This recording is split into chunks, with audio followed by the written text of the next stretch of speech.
Well, in terms of the expectations for the global oil price in the short to medium terms and how that will impact Africa, I don't want to join the list of analysts who are forecasting. I'm probably not the best place to join that debate. But in my view, I think in the short term, we're unlikely to see a major shift in oil prices, given the basic realities of demand and supply.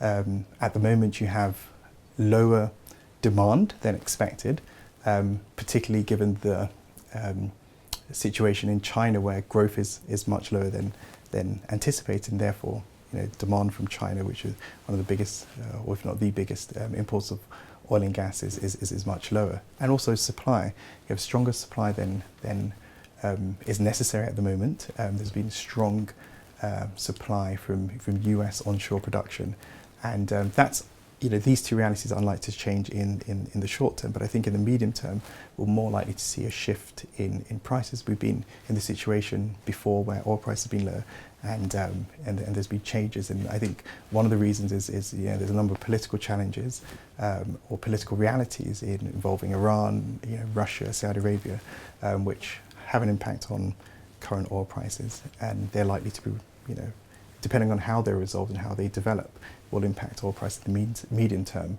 And also demand and supply will likely see an increase in demand once China's economy picks up, and that will affect the demand for oil products. In terms of the effect this will have on African countries, I mean, we've seen it.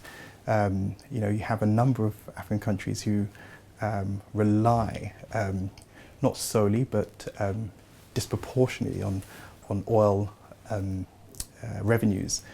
Somewhere like Nigeria, Angola, for example, where a significant amount of GDP from these countries are from oil and gas, and clearly low oil price have effect on the revenues these countries generate, and the revenues they can use to really reinvest into the important sectors in the economy, such as infrastructure, education, healthcare, etc.